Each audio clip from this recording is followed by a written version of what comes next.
إلى التوصل لاتفاق قانوني ملزم بشأن السد الإثيوبي. ما يقوم ودزان دانيد responsibly መስራት አስፈላጊ ይመስለኛል። yeroo gaafni afrikaa wirtuu jiddugala siyaasaa fi dinagdee addunyaa guutuutiin kajeelamaa jiru kanatti masriin hiree Itoophiyaa gaafa afrikaa keessatti qabdu habaabsuuf tooftaa fi mala adda addaa fayyadamuun Itoophiyaa sakaaluun kaayyoo masrii olaantummaa fi gaafa afrikaa keessa tursiifachuuf ta'uu mala. kabajamtootaa fi daawwattoota lammii miidiyaa salaamanni keenya bakkuma isin jirtanitti isin haa dhaqqabdu isiniin jenna. Kunis qophii dhimma Itoophiyaan masriin yeroo Itoophiyaan guddina hatattamaa godhaa jirtu kanatti maaliif masriin aarsitee kan jettu irratti qophii keenya qabannee isiniif dhiyaanne hamma dhuma qophii keenyatti nu faana turan afeerraa keenya.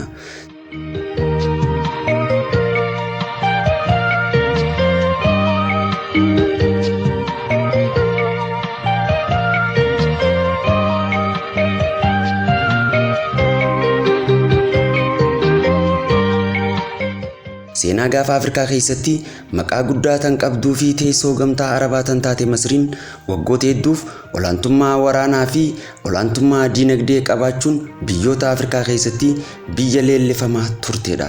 masriin malkaaleen laga abbayaa keessatti maruu ta'uun akkasumas gamtaa arabaatiif jiddugala ta'uun guddina dinagdee isii saffisiisan wantoota akka sababatti kaasuun danda'amudha.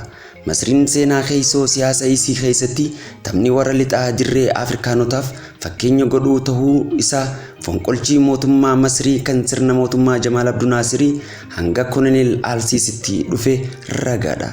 masriin eega Itoophiyaan hidha laga Murmur xumurtee as humnoota faallaa Itoophiyaa ijaaruun dantaa Itoophiyaa danquuf jecha hojjechaa jiraachuu kan beekamudha. akka xiinxaltoonni siyaasaa gaafa afrikaa millatanitti yoo ta'e haala Itoophiyaan amma guddina roga hundaatiin tattaafachaa jirtu kanatti kun itti fufnaan olaantummaan gaafa afrikaa qofaa miti olaantummaan biyyoota afrikaa keessatti Itoophiyaan qabdu hunda dursuu dandeessii kan jiru masriin ilaalcha keessa galchuun waan hojjetaa jirtu fakkaata. biyyoonni guddatan hariiroo dinagdee fi siyaasaa biyyoota guddachaa jiran wajjin malee warreen guddatanii yookaan immoo jiddugala dinagdee isaan irra turan wajjin hariiroon hagas mara godhuun hin danda'an. keessattuu Itoophiyaan humna nageenyaa gaafa afrikaa keessatti biyya fooyyee qabduu fi nageenya biyyoota ollaa isiitiif deeggarsa godhaa turuun sagalee qabaachuu wajjin masrii qofa osoo hin taane biyyoonni dantaa dinagdee fi siyaasaa masrii wajjin qabaniif sodaa ta'uu malti. kanaafuu masriin guddina dinagdee fi jijjiirama siyaasaa Itoophiyaan fidaa jirtu gufachiisuuf olaantummaa ifii gaafa afrikaa keessa qabdu itti fufsiisuu fi kan jaan xiinxaltoota siyaasaati. Itoophiyaan lammiilee isii mara wajjin waliigaltee biyyummaa ijaaruuf yeroo gama tokkotti deebitetti qaala'insa jireenyaa kan gaafii dinagdee wajjin wal qabatu furuuf hulaa galaanaa kan siyaasa lafaa yookaan ji'oopolitiksiin uggurame kaasuuf yeroo sochii godhaa jirtutti masrii fi warri guddina Itoophiyaa hin barbaanne waliin ta'anii shira xaxaa kan jiran. lammiileen Itoophiyaa dantaa biyyoolessa Itoophiyaa sagalee tokkoon akka kabajamuu fi fedhiin biyyoolessummaa lammiilee Itoophiyaa akka kabajamuuf qindoominaan gaafachaa yeroo jiranitti danqaan shira masrii wajjin wal qabatu hammachaa dhufeeti jira.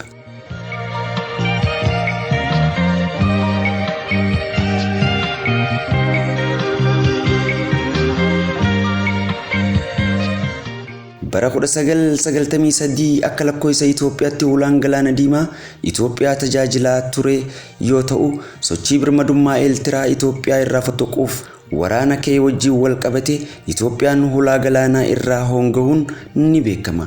rakkoon ulaa galaanaa dhabuu wajjin wal qabatu kun malaa mariin hiikamuu qaba kan jiru muummichi ministeeraa Dr. Abiy Ahmed biyya ollaa Itoophiyaa kan taate Eertiraaf waamicha godhuun ni yaadatama.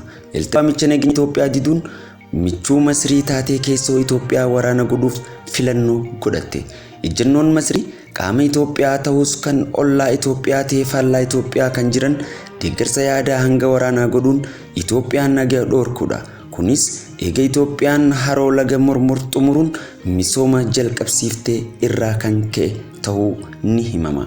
Eertiraan ammoo fedhiinis dhimma wal dhabdee lafaa kan uummata Tigraay wajjin ture irratti fedhii isaanii kabachisiisuuf ture. haloo Tigraay irratti qaban baafachuuf saamicha qabeenyaa gaggeessuun olaantummaa diinagdeetiin Tigraay irra aanuun kaayyoo isaaniiti ture. Isaayyaas Afwerqii yeroo waamicha muummichi ministeera Abiy Ahmed kabajutti kaayyoon isaa kufaatii TPLF hordofuun mootummaa Itoophiyaa wajjin ta'ee hawaasa Tigraay irraa haloo lola daangaa irratti mallas wajjin kaasan bahuudhaaf malee hariiroo biyyummaa ofii ollummaa isaanii cimsee nagaa barbaade akka hin barameeti ture. Yeroo waraanni federaalaa fi TPLF waraanni turanitti waraanni Eertiraa saamichaa fi gocha suukanneessaa hawaasa Tigraay irratti raawwachaa turan. Waan kana dhaabaa baha jennee ni didan. Gochi kun akka dhaabbatuufis yeroo 3 ol Asmaratti koree erginus furmaata dhabnaan waraana Eertiraa firraa baafne jechuun kan dubbate mana marii ministeerota irratti kan dubbate muummicha ministeeraa Dr. Abiy Ahmed. Kasaniin booda hariiroon pirezidaantii Eertiraa Isaayyaas Afwerqii fi muummicha ministeeraa Dr. Abiy Ahmed wajjin addaan kutamuunis beekameeti ture.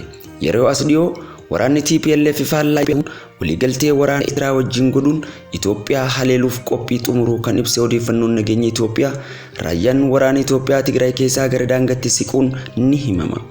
Ajajaan humna waraanaa TPLF Dabratsiyoon Gabramikaa'el xalayaa himannaa waraana raayyaa ittisa biyyaa himattu barreessuu fi akka tuuta isaanitti ibsa baasaniiti jiran. Humni waraanaa TPLF waraana raayyaa ittisa biyyaa wajjin wal waraanuuf kan foolachaa jiru ta'uu ajajoonni waraana Itoophiyaa himaa jiran. Aggaammiin lolaa waraana TPLF raayyaa ittisa biyyaa irratti godhaa jiraachuun ni dhagayama. Waraanni TPLF naannoo akka raayyaa keessatti tarkaanfii humna waraana mootummaa irratti fudhachuu fi hawaasa nagayaa jeequmsa waraanaatiin dhiphisaati jiran.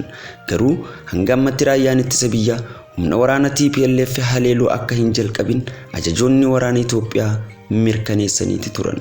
Akka odeeffannoon nageenya biyyoolessaa Itoophiyaatti humni waraanaa TPLF deeggarsa meeshaa waraanaa fi nyaata Masrii fi Eertiraa wajjin ta'uun akka deeggaramaa jiran ibseeti jira. Kaayyoon Masrii fi duuka buutonni isaanii guddina heegaree Itoophiyaa dhaabsisuuf olaantummaa isaanii tursiifachuuf humnoota siyaasaa keessoo Itoophiyaa fayyadamuudha.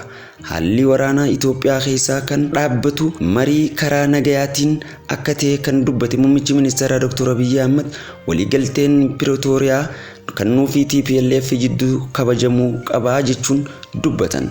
Yeroo Itoophiyaan sochii filannoo biyyoolessaa gaggeessaa jirtu kanatti fi akkasuma jaataniin piroojeektiiwwan guddina heegaree Itoophiyaa murteessan kanneen garaagaraa kanneen akka humna qilleensa addunyaa kan madaaluu danda'u buufata xayyaaraa Bishooftuu akkasumas piroojeektiiwwan niikularaatii fi reestooraantiiwwan bashannanaa garaagaraa jalqabamee fi kanneen xumuran eebbisiisuudhaa fi akkasuma diggisiin filannoo biyyoolessaa kan gaggeeffamuu deemu kanatti dhiibbaan humnoonni Eertiraatii fi Masriidhaan deeggarame kan keessoo Itoophiyaa gara kaabatti jalqabame kun dhiibbaa gurguddaa Itoophiyaa irra fiduu malaan yaaddoo xiinxaltoota siyaasaati.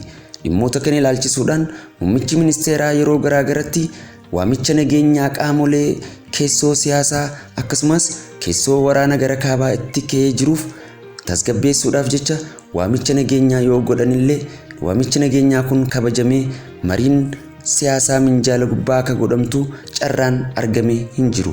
Haa ta'u malee Itoophiyaan yeroo fuuldura keenya jirutti filannoo gaggeessuudhaan akkasumas piroojeektiiwwan guddina heegaree Itoophiyaadhaa mirkaneessanii fi guddina lammiilee itti fufsiisuu danda'an kallattiidhaan ejjennoon if duuba nu deebisuu hin jiru. Akkasumas hulaa galaanaatti daandii nu fullaasu argachuudhaafis wanti nu dhoorguu danda'u hin jiru jechuudhaan qondaaltota mootummaatii fi akkasumas hooggantoonni biyyaa kan mootummaa badhaadhinaa ni dubbatan. Haaluma kanaan muummichi ministeeraa mana marii ministeerota 7 dabree irratti booleedhaan ta'us baaleen ulaa galaanaa asab argachuun keenya dirqama filannoo hin qabne jechuudhaan kan dubbate muummichi ministeeraa Itoophiyaa ergasiin booda immoo himan dippiloomaasiitii fi dhimmoota garaagaraatiin gama Itoophiyaadhaan xalayaan himannaa Eertiraa irratti banamte Eertiraanis ammoo ergaan sun soba ta'uu mirkaneessaniiti jiran.